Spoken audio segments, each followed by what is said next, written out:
Europe 1, 7h41.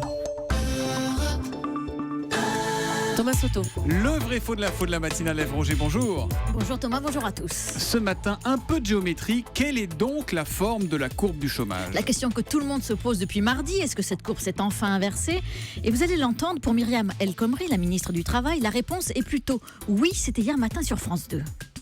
Sur les 3 derniers mois, nous sommes à une diminution de moins 50 000 demandeurs d'emploi. Et ce qu'on peut dire, en effet, c'est que cette inversion, elle est en cours. Si on regarde cette tendance, c'est donc une évolution positive.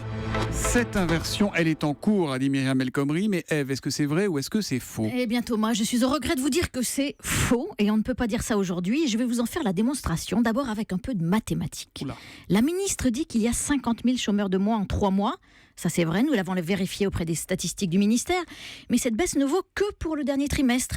Si vous faites le calcul sur un an, eh bien le nombre de chômeurs de catégorie A, c'est-à-dire ceux qui ne travaillent pas du tout, eh bien ce nombre augmente plus 0,5%. Donc depuis un an, le nombre de chômeurs a augmenté, moins vite qu'avant, c'est vrai, mais il a augmenté. Difficile de dire dans ces conditions que la courbe du chômage est en train de s'inverser. Mais y a-t-il Ève, des critères objectifs qui déterminent l'inversion de cette courbe du Eh chômage ? ben non, ça serait trop facile, Thomas, vous imaginez. On l'a vérifié auprès de notre spécialiste maison, Olivier Samin.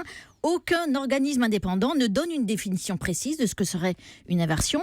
Mais si on fait un peu de géométrie maintenant, quand on pense inversion de la courbe, on imagine un tracé régulier qui monte et puis qui un jour redescend. Ouais. Eh ben non, la réalité, c'est pas du tout ça. La courbe du chômage, aujourd'hui, c'est un tracé qui monte non-stop depuis 2008 et qui aujourd'hui arrive à un plateau, c'est vrai, mais un plateau en forme de toile ondulée. Un mois ça monte, un mois ça baisse, un mois ça monte, un mois ça baisse. Et aucun économiste que nous avons joint hier dit qu'on est en train de basculer de l'autre côté du plateau. Bon, mais ça va arriver un jour ? Eh bien, je crois que Thomas, que le gouvernement, en tout cas, a décidé d'arrêter d'espérer.